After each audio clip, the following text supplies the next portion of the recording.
and welcome to Useful Idiots. I'm one of your hosts, Katie Halper. And I am the other host, Aaron Mate. How's it going? It's going well. Busy week. A lot going on in the world. And we're going to get into it while we can this week. And while we still can. Yeah. Do you watch the State of the Union? No. All right. It's okay.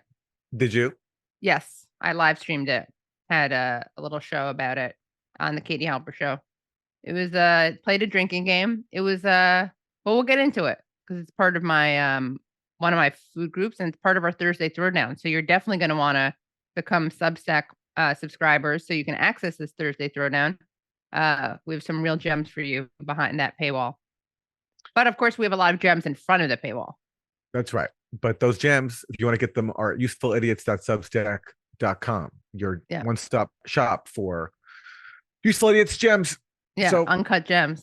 Yeah, uncut gems. Yeah, great movie. All right, so let's get to our 4 basic food groups. And I have Democrats suck. And for Democrats suck this week, I'm going to talk about their approach to the earthquake in Syria, which, along with Turkey, the death toll is in the thousands. And now the U.S. is in a policy situation where it's official U.S. policy to block aid to Syria because of sanctions. So official U.S. policy in Syria is to deny aid because of crippling sanctions. And even in the face of this disaster, the U.S. is not willing to lift those sanctions. So first, let's go to Antony Blinken expressing what he calls his solidarity with the Syrian people. This is what he says. The U.S. expresses our deepest condolences for the tragic loss of life in Turkey and Syria from today's earthquakes. Our initial assistance response to our ally Turkey is underway, and we stand ready to provide aid directly to the Syrian people. No, Antony Blinken, you do not, because your official policy is to impose sanctions that block aid to the Syrian people. And this is the New York Times making this very plain. So the Times notes accurately, quote, Syria is not able to receive direct aid from many countries because of sanctions. And those sanctions are led by the U.S., which basically has imposed a policy of sanctioning anybody, not just Syrians, who try to engage in economic reconstruction inside of Syria after a decade of war. And here is a now senior Biden administration official named Dana Stroul. She now works at the Pentagon and oversees Middle East policy there, including in Syria, making this plain in 2019, where she explained that most of Syria is rubble and that the U.S. can prevent reconstruction. The rest of Syria, though, is rubble. And what the Russians want and what Assad wants is economic reconstruction. And that is something that the United States can basically hold a card on via the international financial institutions and our cooperation with the Europeans. So we argue that absent behavioral changes by the Assad regime, we should hold the line on preventing reconstruction aid and technical expertise from going back into Syria. The U.S. has blood on, not surprisingly, as it always does, has blood on its hands while claiming to care about humanitarian issues. That's a top Biden official back in 2019 bragging that most of Syria is rubble and the U.S. can keep it that way. And fast forward to 2023, there's now more rubble from this earthquake, and official U.S. policy is to prevent aid that can help Syria's reconstruction. And Ned Price, who is the State Department spokesperson, was asked about this by journalist Saeed Erekat, who was with Al-Quds Daily. And Saeed Erekat questioned Ned Price about the U.S. policy of preventing aid to Syria via sanctions. The border, Saeed. We are determined to do what we can to address the humanitarian needs of the Syrian people. We've done that over the course of the 12-year civil war to the tune of billions of dollars. We do that through a different process. In Turkey, we have a partner in the government. In Syria, we have a partner in the form of NGOs on the ground who are providing humanitarian support. Well, let me just follow up on this, because the Syrian government, as far as I know, it's a government that you still recognize. You have never unrecognized the Syrian government. So why not reach out to the Syrian government? They are in power. They're the ones that run these rescue operations or aid operations and so on. It would be a great gesture. Another gesture would be to sort of lift the sanctions that have basically, suffocated Syria.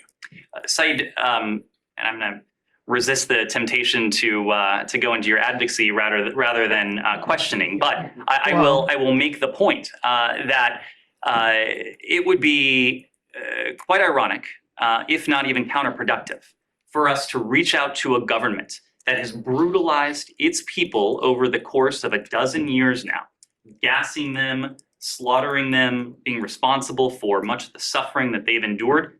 Instead, we have humanitarian partners on the ground who can provide the type of assistance in the aftermath of these tragic earthquakes, but these humanitarian partners who have been active on the ground since the earliest days of the civil war. This is a regime, Saeed, that has never shown any inclination to put the welfare, the well-being, the interests of its people first. Now that its people are suffering even more, we're going to continue doing what has proven effective over the course of the past dozen years or so, providing significant amounts of humanitarian assistance to partners on the ground. These partners who, unlike the Syrian regime, are there to help the people rather than brutalize them. So you had Saeed Erekat, and now you're going to hear from Al-Quds, and now you're going to hear from Matt Lee from AP. And what's interesting is that these two journalists are probably consistently the only remotely adversarial voices that you hear from at these press conferences. So let's hear what he has to say. And I apologize for missing the top. How do you think it would be ironic? To use this as an opportunity to reach out to a regime that has brutalized its people when its people are in an even more dire situation. Okay, no, all right. Maybe I'm not. Maybe my understanding of the word irony is a little bit different. So Matt Lee is rightly pushing back on why it would be ironic to actually help the people of Syria. Also, Ned Price says that what they've been doing has been productive over the last 12 years. I wonder what he means by productive. Producing what? And what have they been productive? Well, what he means is that the U.S. has spent billions of dollars on Syria, but instead of helping people, it's destroyed the country. This is the U.S. on Syria authorized one of the most expensive covert programs in the CIA's history, which was to arm sectarian death squads that were fighting the Syrian government. And that has left Syria in ruins. And now, with Syria largely rubble and now facing even more rubble because of an earthquake, the U.S. response is to put sanctions on Syria and claim that it's doing so in response to Syrian human rights abuses. What it omits is that all this violence in Syria resulted from the Syrian government defending itself from a dirty war from the U.S., Saudi Arabia, Turkey, Qatar, the UK, spending billions and billions of dollars arming one of the most well-armed insurgencies in history. And so Syria fought back with the help of Russia and Iran, and that has led to massive death and suffering inside Syria. So he omits the part where the U.S. played a role in all of the carnage inside Syria, because we're still not allowed to acknowledge one of the most expensive covert programs in CIA history. And when he refers to our partners on the ground providing aid, he's talking about groups like the White Helmets, which, as I've reported on, we don't have to get into here, but they basically work hand in glove with sectarian death squads. When Al-Qaeda took over the province of Idlib, White Helmets members were celebrating with them. A leader of Al-Qaeda in Syria described the White Helmets as hidden soldiers of the Mujahideen. So the people that Ned Price is praising here as humanitarians are actually the Mujahideen, the people who are in Al-Qaeda. And was made plain by Jake Sullivan, the National Security Advisor, who 10 years ago wrote an email to Hillary Clinton saying that Al-Qaeda is on our side in Syria. So in Syria, the U.S. is on the side of Al-Qaeda, not on the side of the Syrian people who it's denying aid to and now reconstruction aid to in the aftermath of an earthquake. So anyway, that's a long-winded version of Democrats suck, but it's very important to bring out because this is a disaster and the U.S. is seriously exacerbating it. Just to give one example, this is a journalist based in Germany, and he tried to fundraise for Syria. He raised 10,000 euros on GoFundMe, and check out what he said. So GoFundMe blocked him from collecting and donating the money he raised for Syria. And he says, we're not even allowed to donate to those in need. And that's because of Western sanctions. Because of Western sanctions, this Syrian exile cannot fundraise donations for his country in a time of crisis. And that is a direct result of Western sanctions on Syria. Couple things I just want to say in response. One is that note how Ned Price used the word regime. There's really no definition for regime except for a government with whom we have an adversarial relationship. And right. the other issue about language. So what's interesting is, Aaron, as you pointed out, the New York Times did point out the relationship between sanctions and aid. But on February 7th, this is what the headline said and the subheadline. The headline said, the only border crossing for aid between Syria and Turkey is closed. And then the subheadline says, Syria is not able to receive direct aid from many countries because of sanctions. So the border crossing has been a lifeline. Now, scroll down and you'll see on February 8th, it had been changed. Now the subheadline reads, as the Syrian government tightly controls what aid it allows into opposition-held areas, border crossings with Turkey have been a lifeline. So note that difference. Wow. So they acknowledged the truth that U.S. sanctions block aid to Syria. And then when they realized, oh, wait a second, this exposes our policy of harming Syrians, denying them aid, we have to water that down. And that's what they did.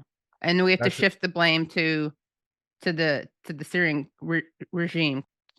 Jemima Pierre was the person who tweeted out those two screenshots, and she's a professor in the Department of African American Studies and Anthropology at UCLA and former guest. It's just so sadistic. And we're going to talk more about all this with our guest this week, Professor Joshua Landis. And so that is Democrats suck. What do we have for Republicans suck? So for Republicans suck, this goes back to the atrocious State of the Union response that we saw from certain Republicans. You're going to enjoy this, Aaron, I think. Let's just play this first clip from Biden talking at the State of the Union. You're going to see the response. Instead of making the wealthy pay their fair share, some Republicans want Medicare and Social Security to sunset. I'm not saying it's a majority. Let me give you, anybody who doubts it, contact my office.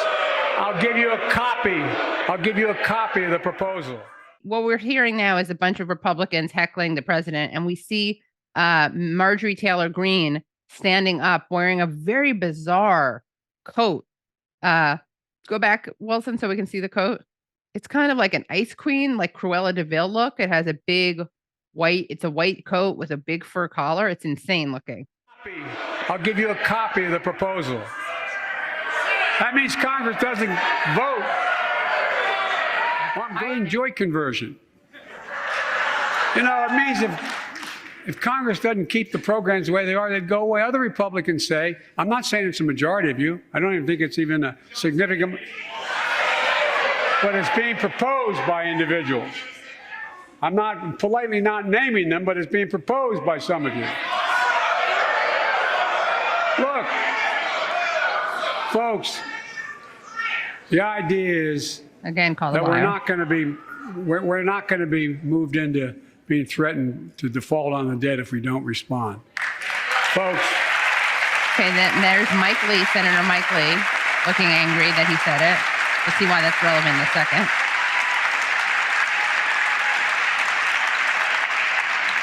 So, folks, as we all apparently agree, Social Security and Medicare is off the books now, right? They're not to be stopped. All right.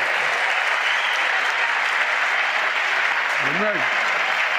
We got unanimity. So basically what Biden was doing there was he was saying that there are some Republicans who wanted to either advocated outright or floated the idea of sunsetting programs like Social Security. And one of the people who was upset about that was Senator Mike Lee. Now let's see, this is a cool video that we have that kind of contrasts Mike Lee's indignant face while Biden was saying that with a video of Mike Lee saying some interesting things about Social Security. It will be my objective to phase out Social Security, Nice. to pull it up by the roots and get rid of it. Here, here, Pull out Social Security by the roots. And yet he has the audacity to look angry and almost perplexed when Biden calls out Republicans for wanting to phase out Social Security. Now, he's just one of the Republicans who has floated this. Also, Rick Scott and Ron Johnson, those senators have done that as well. But I just think it's kind of rich that people are such snowflakes. These right wingers are such snowflakes. They get so offended when Biden is merely calling out something that they've suggested and they're on record for suggesting, but they know it's really unpopular. So now they want to pretend that they're not on record for suggesting it. Now, in my Thursday throwdown, I'm going to make a point about how this is actually sadly a moment of Democrat suck, because among the people who have advocated sunsetting Social Security, that list sadly includes Biden. Now, he hasn't done that for a while, but it is in his past, something that he refused to recognize during the primary when Bernie Sanders brought it up. And we get into that more in the Thursday throwdown.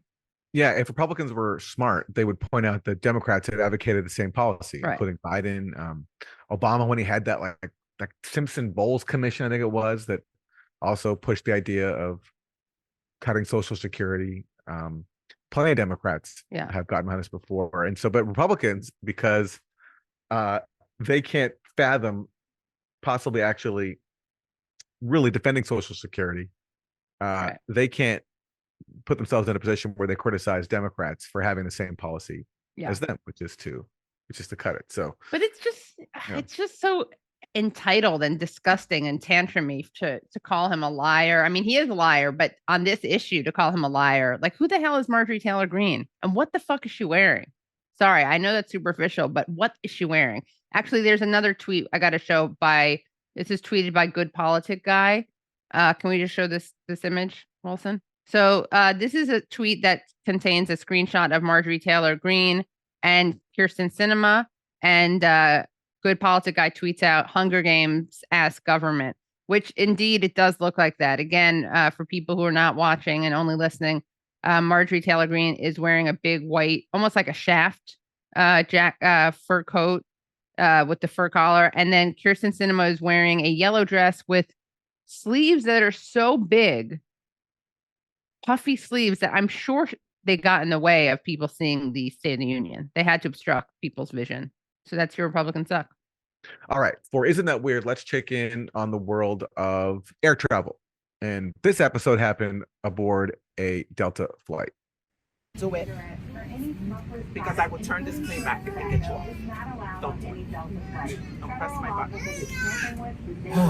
Don't. You got the wrong one today. Well, I have you on video saying my wife has a stupid face, so You're being rude. So the text says, a disgruntled Delta passenger tweeted a tense exchange with a flight attendant from November after she allegedly said his wife had a stupid face for trying to put her bag in the first class overhead bin. While the couple was wrongly removed from the flight, not everyone was on board with their viral story. And someone points out, maybe don't be rude to a flight attendant. This is your fault. And why are you seeking compensation? Bro, it literally says overhead bins are for first class. Can't read instructions. I'm with them. You know, flight attendants have a really hard job. And if they tell you not to put your bag in the first class cabin, I understand you want to break the class barrier. And I respect that. But, you know, you got to respect the flight attendant. And if she said that someone had a stupid face, I mean, there are worse things you could say than saying someone has a stupid face. So, I mean, it's mean, but, you know, come on. Is that worth sharing over social media and seeking compensation? I don't know. I mean, it seems like they're kind of burying the lead, which is that they were kicked off the plane.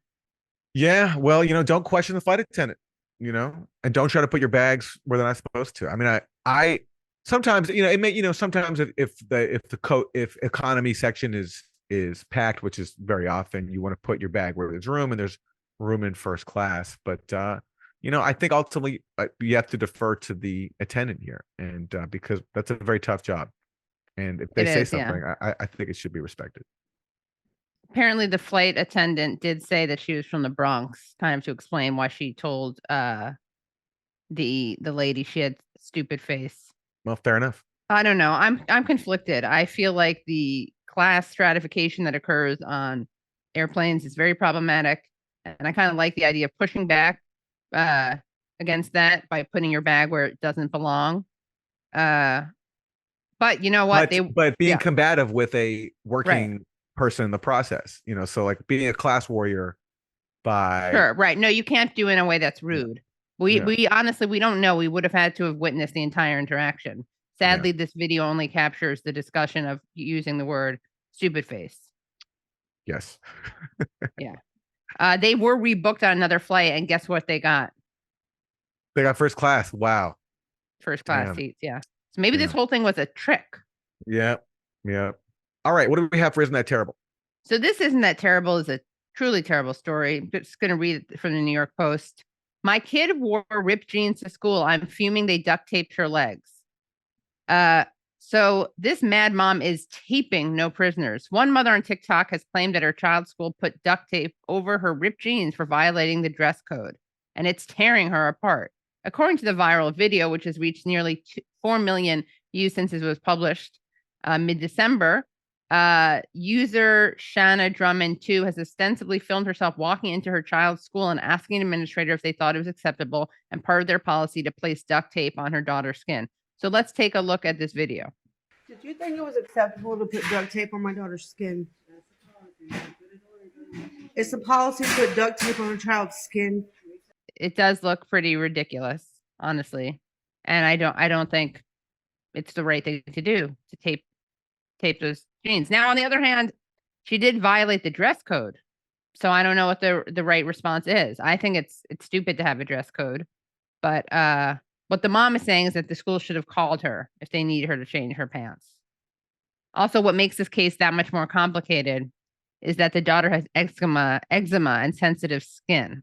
You know, school story is always so tough because everyone has rights. Like the kids have rights. Right. The teachers obviously have rights.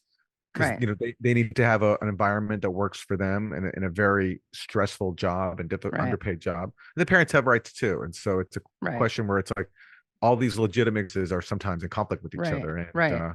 I feel like, but I agree. Like duct tape on a child's skin. yeah, right. Can't get on board with that.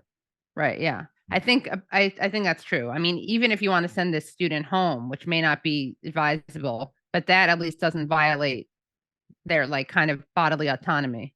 But anyway, we're not trying to discourage people who wear duct tape on their clothing for fashion. I mean, that's, you know, if Right. If you right, it's about choice. Yeah. It's about choice. Yeah. Yeah. But with kids, it's a little more it's a little bit more nuanced. Yeah, it is more nuanced. I like our Isn't That Weird and Isn't That Terrible today. Both of them raise real kind of moral, philosophical debates. Useful. It's the most nuanced show on YouTube, everybody. Yeah. Yep. Exploring You're all the welcome. different complexities of this complex world. Right.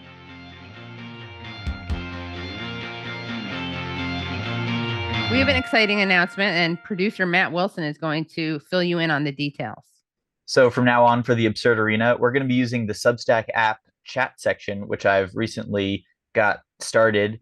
And Katie and Aaron are going to be in the Substack chat every Tuesday at noon, joining in on the Absurd Arena discussion board with you. So make sure you get there, and Katie and Aaron will be commenting with you, and you can meet them there every week. You know what this takes me back to is when I was a teenager coming home from school and logging onto my parents' computer via like the phone modem. So hearing like the right dial up.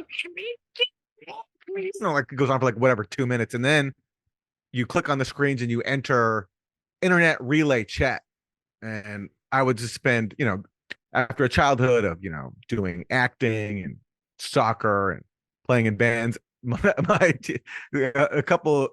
period of my teenage years became just being on a computer talking with strangers on the internet all around Right. the world about my favorite bands and whatever else. And so this Did is you like a throwback brag for about me. your acting career on this chat? I don't recall what I disclosed. I think I was probably just talking about, I don't know, like bands I liked. But this is a good opportunity to throw it back. So we look forward to chatting with you every week on the at the Absurd Arena.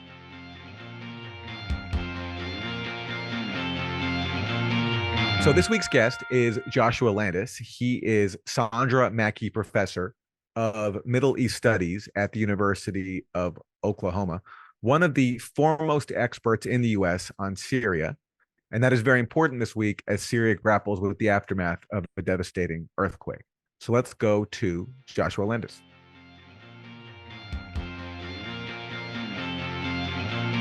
Thank you so much for joining us. It's a pleasure. Pleasure to be with you. Wanted to start off by asking you about the role of sanctions in Syria, kind of generally, but also how they are right now intersecting with the recovery efforts. Let me just take the bull by the horns. The U.S. administration has said that all aid can get through, that sanctions do not affect the aid. And that's technically true, But in fact, it's not true. It's not true for a number of reasons. First of all, the one thing that would make a real difference today, considering the terrible destruction that's taken place in cities like Latakia, Aleppo, right across Syria, is to be able to wire money to your loved ones. Everybody has somebody in Syria that they want to help, and we can't do it. We can't do it because all the SWIFT codes have been blocked, and America has not lifted this. So you can't send money to your mother-in-law or your father or your brother or anybody who's got no house, who needs to rent a place, whatever it is. They need hospital care. So that is a big part of sanctions, is that Syria has been debanked.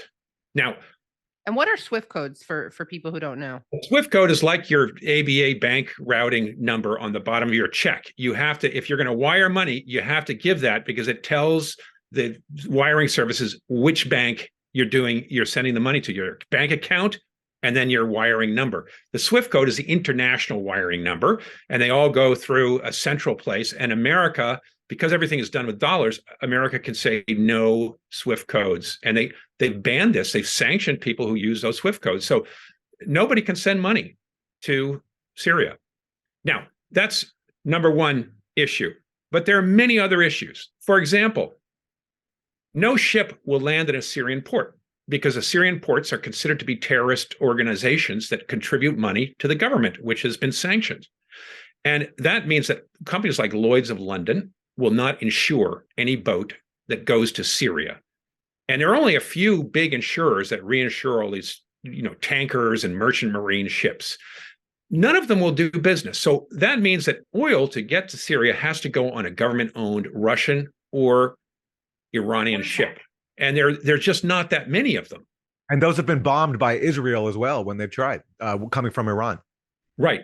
There's a Wall Street Journal article explaining that over a dozen tankers had scuttled because Israel's putting mines on them at the water point, and then they have to go to port and they can't get through.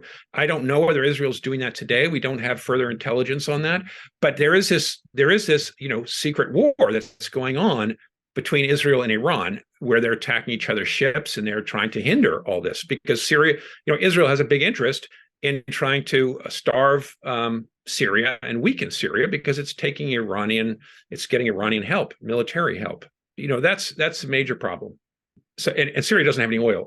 The second biggest problem after the debanking is oil and fuel. I was just talking to my brother-in-law in Latakia the other day, and they don't have enough oil or electricity 1 hour a day, but they have a generator, but they can't get oil and fuel to run a generator. So what they've done is there is a hospital 3 blocks away, and they've wired a wire from the generator of the hospital to their apartment, and they have to buy this by kilowatt hour, and it's very expensive. But the hospital gets oil first because the government has a very limited amount, and they're funneling it out to people that need it, like hospitals. And so the hospital, in order to generate funds to do its services, sells this to the neighborhood. And that's the way Syria is working today. How does the U.S. military occupation of Syria, occupying its oil-rich areas, factor into Syria's fuel shortages? It's monstrous. It's monstrous because the vast majority of Syria's oil and gas is in that northeastern sector that the United States occupied. And as we recall, at the end of ISIS, the Syrian army and the U.S. army raced to grab the oil fields, and the Russians were helping the Syrians, and 200 Russian soldiers were killed because the Americans bombed the crap out of them when they tried to grab the oil. And America took it because they wanted that oil. First of all, they wanted to deny it to Assad in order to starve the Syrians and put them in the situation that they are in today. And secondly, they needed it to fund their proxy military, the Kurdish YPG, and now the Syrian the Democratic Forces. But so that money is paying for the American occupation in a sense and funding this proxy army, but it's also serving to gain leverage. That's the way people in Washington put it on Assad. The problem with the sanctions regime, it hasn't changed any of the policies of President Assad. The political architecture in Syria has not changed. Assad is not making any concessions to the United States because of it. So it's become an instrument. It's become a collective punishment that hurts the most vulnerable people in Syria, and that's women and children. And today, when people don't have houses and they're sitting outside in the freezing cold, that's who's getting hurt, is the poor. Because the people who've got a few pennies to rub together are getting other apartments and are being helped by, people they have outside. But it's the poor that are getting hurt. It's not Assad. He's eating 3 meals a day. And there's a lot of literature that suggests that these authoritarian regimes strengthen because of sanctions, because everybody becomes totally dependent on the handouts from the government. Also, they can blame the foreign powers that are imposing the sanctions, right? They become Yes. a convenient bad and justifiable bad guy. Yes, it is a justifiable. Now, there was a lot of other things. Obviously there's corruption and there's authoritarianism, and the Lebanese banking system collapsed and the currency is, there's a heap load of problems in Syria. I don't want to deny that and say that it's American sanctions, but American sanctions are a very important aspect. And we've seen this in country after country, whether it was Iraq or whether it was Iran. The currency collapses, debanking. International trade is important. And when you stop international trade and you forbid companies from moving in, it's very difficult. And it's not, America can say, well, we're not stopping anybody from sending aid that's humanitarian aid in. And they're correct in the sense that they're not saying it to people. But my bank, every company I know that I've tried to work with to get anything to Syria has a protocol, because they read OFAC, they read the Treasury Department's warnings, and they wrote up a long and complicated protocol on which countries you cannot trade with, and we will not allow banking services or anything else to go through to Syria. If you try to put GoFundMe and you put the word Syria in GoFundMe, you get an automatic answer back saying you can't do that. We can't trade with Syria. So all these companies have already put in place these very complicated protocols, and they've educated all their people on where you can send money and where you can't. So even though Washington says, oh, we're not stopping that aid, no company is going to do it. Lloyd's of London isn't going to insure those ships. No ship is going to go to Syria. How are you going to convince them to do this, to change all their protocols and to rearrange it? You're not, because they know those sanctions are coming back. They're going to snap back as soon as this is out of the news. And it's just not, it's not going to happen. So there is a massive detrimental effect from the sanctions, despite Washington trying to, deflect any criticism. And nobody in Syria voted for the sanctions, voted for the bureaucrats in Washington who are imposing sanctions on them and denying them life-saving aid, which speaks to, I think, the fact that the authoritarian regimes are in Washington as well and denying other people the basics they need to live. But on that point, you pointed out that the U.S. sees occupying Syria and taking its fuel as leverage. Well, let's go to a clip of a senior U.S. official admitting just that. This is Dana Stroul, who is now a top Pentagon official handling the Middle East, so countries like Syria, speaking back in 2019. And this is what she said about how the U.S. occupying Syria and sanctioning Syria gives it leverage over Syria. The United States still had compelling forms of leverage on the table to shape an outcome that was more conducive and protective of U.S. interests. And we identified 4. So the first one was the 1/3 of Syrian territory that was owned via the U.S. military with its local partner, the Syrian Democratic Forces. Now, this was a light footprint on the U.S. military, only about 1,000 troops over the course of the Syria Study Group's report, and then the tens of thousands of forces, both Kurdish and Arab, under the Syrian Democratic Forces. And that 1/3 of Syria is the resource-rich, it's the economic powerhouse of Syria. So where the hydrocarbons are, which obviously is very much in the public debate here in Washington these days, as well as the agricultural powerhouse. But we argued that it wasn't just about this 1/3 of Syrian territory that the U.S. military and our military presence owned, both to fight ISIS and also as leverage for affecting the overall political process for the broader Syrian conflict. There were 3 other areas of leverage. One is political and diplomatic isolation of the Assad regime, so holding the line on diplomatic isolation, preventing embassies from going back into Damascus. 2 is the economic sanctions architecture. So some of this is part of the maximum pressure campaign of the Trump administration on Iran, But there's a whole suite of both executive and congressional sanctions on Syria and Bashar al-Assad, both for human rights abuses in Syria and to the backers of Assad for their activities in support of him in Syria. And 3 was reconstruction aid. So the United States remains the overall largest single donor of humanitarian aid to Syrians both inside Syria and refugees outside of Syria. And there was some stabilization assistance in the part of Syria that was liberated from ISIS and controlled via the Syrian Democratic Forces in northern eastern Syria. The rest of Syria, though, is rubble. And what the Russians want and what Assad wants is economic reconstruction. And that is something that the United States can basically hold a card on via the international financial institutions and our cooperation with the Europeans. So we argued that absent behavioral changes by the Assad regime, we should hold the line on preventing reconstruction aid and technical expertise from going back into Syria. So that's Dana Stroul in 2019. Now she's occupying a senior Pentagon position for the Middle East under Joe Biden.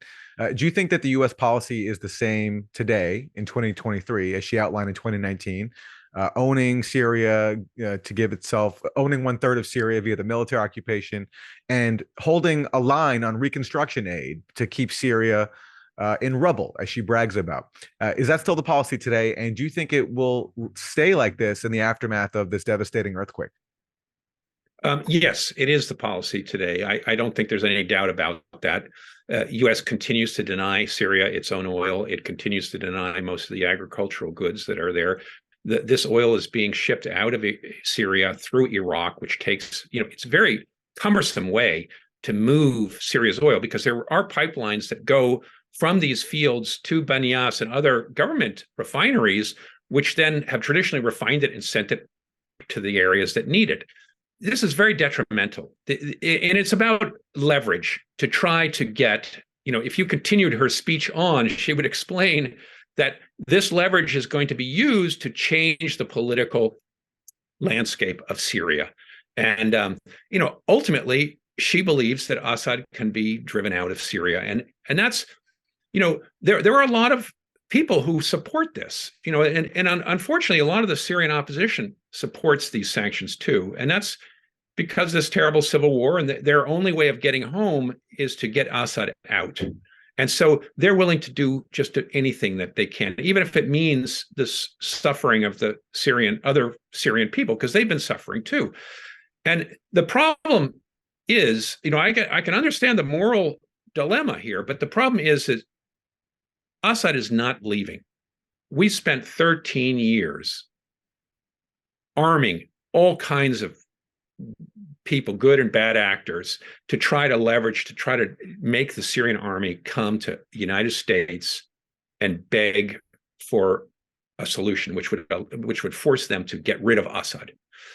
They didn't do it. They went to Russia, they went to Iran, and they won a war. And largely because the Syrian opposition spooked America, it turned into ISIS and Al Qaeda, and America dropped their support for it, as so did the Saudis and other people. That's not going to change. There isn't going to be an opposition that comes up because of these sanctions and drives out the Assad regime in the same way that there's not going to be widespread demonstrations. And this is in some ways the dilemma of trying to unseat these authoritarian regimes, because the people are fragmented and they're poor, and they desperately need the state services that only the state can give them. Education, they need electricity, they need, passports renewed, all the stuff that they are totally dependent on the state. So they're not going to overthrow this government. And that's what everybody is coming to that conclusion already. The UAE has made that conclusion. Egypt just called Assad. The Turks, the biggest opponent, are now in dialogue for diplomacy. And the Saudis have made noises in that direction and say, we're not doing it because America, and we want some political concessions from Assad, but we're open to dialogue. And America is trying to keep their foot on the brake and make sure that this doesn't happen, thinking that they're going to still get some kind of leverage. And it's just not going to happen. And that's partly because Biden withdrew from Afghanistan, and he got mud on his face for it. And it was, it's something that Republicans are going to take to the bank in elections. And if he withdraws from Syria, which is what the correlation would be, people are going to get hurt. And he's going to get more mud on his face. And even though the Republicans, by and large, want to withdraw from Syria, they're going to pretend that they didn't and that this was terrible. So Biden's going to kick it down the road because he's not going to do two of those in one term. And America needs to stay. And that means they need to have this isolation campaign. They need to keep Assad down. And that's their policy. And it sells well in Washington, unfortunately. What mistakes, by the way, do you think Biden made in the execution of pulling troops out of Afghanistan? Or do you think it was inevitable that he would be slammed for it? I think it's inevitable that he was going to be slammed for it. Everybody in America misunderstood what was going on. Every authority, every American military leader that had spent years on the Afghan beat said that the regime was going to last 6 months, a year. Everybody blew hot air at him because is all full of wishful thinking. So there was no good time to get out. Mm-hmm. It reminds me a bit, the sanctions reminds me a bit of the situation with Cubans who, I'm not going to generalize it's interest groups in the United States. It's domestic. Right. It's interest groups and also people who are more interested in, this is the generalization part, but some people are much more interested in inflicting harm on leadership or governments than they are on the quality of life of the people living under them. And even though it doesn't even affect the leadership, as you've pointed out, it's not still going to eat 3 meals a day. But I feel like there's some kind of vindictive nature to some of the people's in some of this. Yes, there is. And even if for those people who don't see it as vindictive, they see it as punishing a bad actor, right? And that not letting him get off the hook for, fighting this brutal war. That's wishful thinking. It's just, that's not who it's hurting. It's hurting these poor people on the ground who don't have electricity and can't reconstruct and don't have schools. And, in the long run, it's just bad policy, because the only way we know to promote democracy that's solid, that's not going to just collapse like it did in Tunisia or something, in the long run, is if people have 3 square meals a day, they can go to school, they can get educated, and you have a real middle class that begins to make demands on a leadership and that can stand on its own. And we're going backwards. In places like Iran or Syria or Iraq or Lebanon, people are getting dumber. I mean, I hate to put it in those terms, but they're getting less educated, they're getting more desperate, and they're learning to stab their neighbor in the back and not to compromise, because it becomes a dog-eat-dog world. In this situation where you have collapsing GDP and a collapsing currency, you have to fight for every little shred that you get. And that's not the way to promote democracy. Democracy requires cooperation and a willingness to compromise with your neighbors and to see everybody as one common family and community. Otherwise, if you don't accept the sort of common rules of a constitution, you're not going to have a democracy. And so by reducing the GDP of these countries and impoverishing people, you're just going to push off the horizon of possible democracy promotion. That's the real truth. And you are ultimately pursuing a very vindictive policy, which is, we're going to punish Russia. We're going to punish Iran. We're going to punish those people who are our enemies, who've helped Assad. And if it turns into a quagmire for them, so much the better. And before the dirty war, Syria had among the highest rates of education, food self-sufficiency, and healthcare in the Middle East. And I'm wondering, had there not been a dirty war where so many foreign sponsors spent all this money funneling the country with weapons, do you think that there was the possibility there for the political system opening up and becoming less authoritarian? Assad, like so many dictators, whether it's in China or elsewhere, he promised, when he came to power in 2000, took power from his father who died, he promised Syrians a chicken in every pot, that he was going to modernize Syria And he went about, opening up the internet, allowing for banking system, stock exchange, new hotels, all these imports that had been banned got to come in. So the upper classes of Syria got to live a much better life, one that they'd been seeing on TV for other people having all these imports. And now they could do the same thing.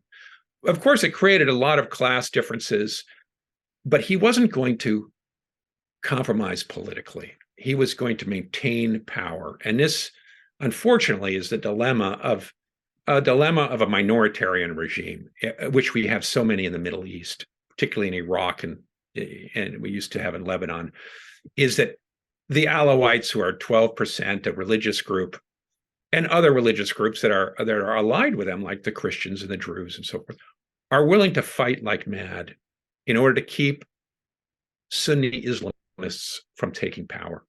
And we saw this in the Civil War because ISIS and Al-Qaeda loomed up and looked very threatening to any minority.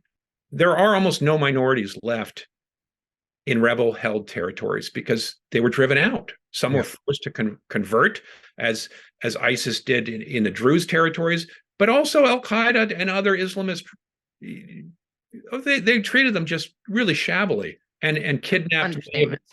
So it wasn't, the Syrian war became much more brutal than it had to be because of these ethnic divisions in the country. And there are ones that continue to today, and it makes it so hard to find the right policy because somebody is going to lose in this environment. And the worse the economy becomes, the more resentment really builds up between these various groups, and the less possibility it is to heal those wounds. And that's what's really, in the American Civil War, it was Reconstruction and rebuilding that really healed the wounds, and mitigated some of the anger. And that anger still boils underneath. It doesn't, it's not too hard to find it in places in the United States, and we're 150 years away from it. So it's a delicate process. When it comes to the areas worst hit by the earthquake, Aleppo and Latakia, talk to us about these places and what they're going through now. Well, let me just read you a few statistics. In Latakia, for example, 506 people yesterday were known to be dead and almost 1,000 injured. 102 buildings had collapsed. In Jeble, which is a next town down on the coast, smaller town, there were 250 people dead, 171 injured, 120 buildings had collapsed. 248 schools have collapsed in Syria, 71 in Aleppo, 50 in Latakia, 27 in Hama, 99 in Tartus. These are way, way down the coast, close to Beirut. The damage is and we only know the tip of the iceberg, because it's very hard to get this kind of information out because electricity is not working, the internet's not working. So much has collapsed that we're going to find much worse statistics that are coming out. And that's already 50% of the hospitals and clinics in Syria had been either destroyed or woefully damaged during the civil war. They haven't reconstructed. And now this is, there's no facilities to take care of them. And this is, it's a terrible situation. We have, I thought this is very short, but we can just look at some of this drone footage because I think sometimes it's easier to get a sense of the enormity of something when you see it. Now, the devastation is tremendous. And, people say, we can bring some in from Turkey, but almost no aid is going to come in from Turkey. There's one road, Bab al-Hawa. These are the rebel-held areas. And, that aid is the Turks need it. I have two Turkish friends who are trying to see if I have any connections with the State Department to get their people out of terrible places. They're American citizens. And everything has collapsed in Antakya and places near Syria. Just widespread devastation, and hospitals have come down. So that aid, Turkey's not going to be sending that aid to Syria, and NGOs aren't going to drive a mile before they're going to be overwhelmed with the troubles. Many of the roads, you look at the roads on those videos, you'll see these giant fault lines, And the roads have been destroyed going into Syria. So they've got to be quickly repatched up. The airport in Antakya, the runways were ruined. Now they probably in a day or two they can fix those up, but it really has been devastating. And so the aid that's likely to get to Syria is going to be very delayed. And by the time it does, many people will have died under the rubble. And there's not enough moving equipment. This is where things like sanctions have had a terrible effect, because you can't order a tractor or moving equipment from Caterpillar or from any of these other big companies, because they won't sell to Syria. And whether that's considered aid or not, I don't know if it's considered aid. We just don't have any clarity from the government, which says, oh, we're not stopping emergency aid. What is emergency aid? We don't know what it is, and companies don't know what it is either. And they're not going to change they're not going to do this stuff. So it's a very sticky problem. Can you talk about the dispute that's arisen over that one internationally allowed border crossing between Syria and Turkey for aid? Syria and Russia want aid also sent through Damascus. The U.S. and its allies insist on just that one border crossing between Turkey and Syria. The bottom line is that every actor in Syria is using food as a weapon. And to hear the rest of the interview, please go to usefulidiots.substack.com. That was a very thorough discussion. I feel like I learned a lot from that. I mean, he's one of the top experts on Syria in the U.S. And yes. So always very informative to hear from him. It was. And you should follow him at Joshua_Landis, and also his work at the Quincy Institute, where he's a fellow. That's right. And if you want to sign up for bonus content, including the extended version of this interview, go to usefulidiots.substack.com and find us on Locals as well. And we'll see you next week. We will see you next week. Hello, thank you so much for listening to and watching Useful Idiots. For full episodes and extended interviews, please subscribe at usefulidiots.substack.com. You can subscribe on YouTube at youtube.com/usefulidiots for clips, live streams, and full episodes. Also, subscribe to us wherever you find your podcasts. Follow us on Twitter at UsefulIdiotPod and use the hashtag UsefulIdiotsPod. Join us Mondays at 10 a.m. for the Useful Idiots Monday Morning Show, where we discuss the Sunday morning news shows so you don't have to watch them.